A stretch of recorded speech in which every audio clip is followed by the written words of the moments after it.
Jio, Airtel, BSNL, Vi recently সমস্ত telecom কোম্পানিরা ঘটিয়েছে একটা বড় সড়ো কাণ্ড বা বড় সড়ো গন্ডগোল। কি হয়েছে বলছি সবটা খুলে। বাট তার আগে চ্যানেলটিতে প্রথমে হয়ে থাকলে চ্যানেলটি অবশ্যই সাবস্ক্রাইব করে পাঁচ টাকা বেল আইকনটিকে প্রেস করে নোটিফিকেশনটিকে অল করবেন এরকম আরো ইনফরমেটিভ ভিডিও পাওয়ার জন্য। রিসেন্টলি কিছুদিন আগে ট্রাই অর্থাৎ telecom revolutionary authority of India আগের বছর ডিসেম্বর মাসে সমস্ত টেলিকম কোম্পানিদেরকে বলেছিল যে আপনারা সাধারণ মানুষের জন্য একটা ভয়েস অনলি রিচার্জ প্ল্যান নিয়ে আসুন। এবারে প্রশ্নটা হলো কেন বলেছিল? কারণ এখনো পর্যন্ত আমাদের ভারতবর্ষে আমাদের ইন্ডিয়াতে প্রায় 15 কোটির চেয়েও বেশি মানুষ আছেন যারা 2G ফিচার্স ফোনের ব্যবহার করেন। যখন তারা রিচার্জ করেন তখন তাদের কাছে ভয়েস অনলি রিচার্জ প্ল্যান থাকে না, তাদেরকে ওই সেম ডেটা প্যাকবেলা রিচার্জ প্ল্যান দিয়েই রিচার্জ করতে হয়।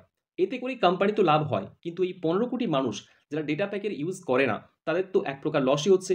এই সমস্ত জিনিসকে দেখে বা মাথায় রেখে ট্রাই ভাবলো এই 15 কোটি মানুষ যাদের শুধু ভয়েস অনলি প্ল্যান প্রয়োজন বা ভয়েস অনলি রিচার্জ প্ল্যান প্রয়োজন, এদের ডেটার কোনো প্রয়োজন নেই, তো কেন এরা ডেটা প্যাকের জন্য এক্সট্রা টাকা দেবে? তো এদের জন্য কিছু করা যাক।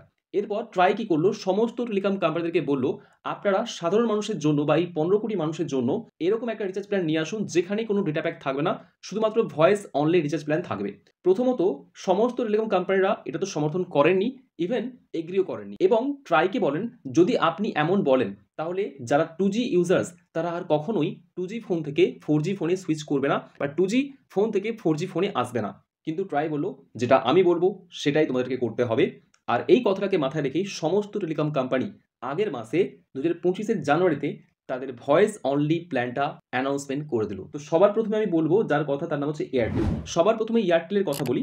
এয়ারটেল কি করলো? এয়ারটেল ভাই কি বলবো, খুবই চালাকির সঙ্গে খুবই স্মার্টনেসের সঙ্গে এর যে 509 টাকার প্ল্যানটা ছিল যেখানে আমরা পেতাম 84 দিনের ভ্যালিডিটি, 6 GB ডেটা প্যাক এবং আনলিমিটেড কলস এবং তার সঙ্গে পেতাম 100টা SMS। এয়ারটেল এর মধ্যে থেকে যে ডেটা প্যাকটা ছিল সেটাকে লাথ মেরে সরিয়ে দিল, তার মানে কিছুই করলো না, এমনকি নতুন প্ল্যানও অ্যানাউন্সমেন্ট করলো না। কিন্তু এরপরে এয়ারটেল কি করলো জানেন? যে ডেটা প্ল্যানটা ছিল 509 টাকার, এবার যারা এটা ব্যবহার করবে এর প্রাইসটা বাড়িয়ে দিয়ে করলো 548 টাকা।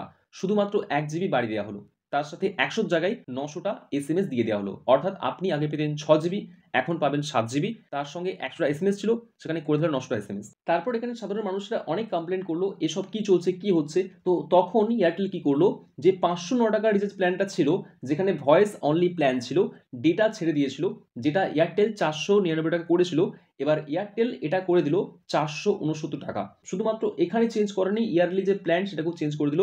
আপনি জাস্ট স্ক্রিন থেকে দেখে নিন। এবার এয়ারটেলের এই সমস্ত কাণ্ড কারখানা দেখে জিও কিভাবে চুপ থাকবে, তাই জিও কি করলো, জিওর যে 479 টাকার প্ল্যানটা ছিল যেখানে আমরা 84 দিনের ভ্যালিডিটি পেতাম, সাথে 6 GB ডেটা এবং 100টা SMS ফ্রি পেতাম, জিও এই প্ল্যানটাকে কি করলো 479 থেকে করলো 458 টাকা। বাট এখান থেকে ডেটাকে সরিয়ে দিল। কিন্তু জিও শুধুমাত্র এখানেই থেমে থাকেনি। জিও এয়ারটেলকে বুঝে দিল বাপেরও বাপ হয়। জিওর যে 1899 টাকার ইয়ারলি প্ল্যানটা ছিল যাতে 24 GB ডেটা পাওয়া যেত, তার মধ্যে থেকে ডেটা তো বের করিয়ে দিল, কিন্তু প্রাইস কমেনি, উল্টে 60 টাকা বাড়িয়ে দিল। এমন দেখে যখন ট্রায়ের প্রেসার জিওর উপর পড়লো, তো জিও কি করলো, যে 458 টাকার প্ল্যানটা ছিল সেটাকে 448 টাকা করে দিল, সাথে যে 1958 টাকার প্ল্যানটা ছিল সেটাকে 1748 টাকা করে দিল। ভিআইও সেম করলো, 470 টাকার 84 দিনের no data unlimited call 900 SMS। বিএসএনএলও একটা ভয়েস অনলি প্ল্যান অ্যানাউন্সমেন্ট করলো, 439 টাকা 90 দিন নো ডেটা 300টা SMS।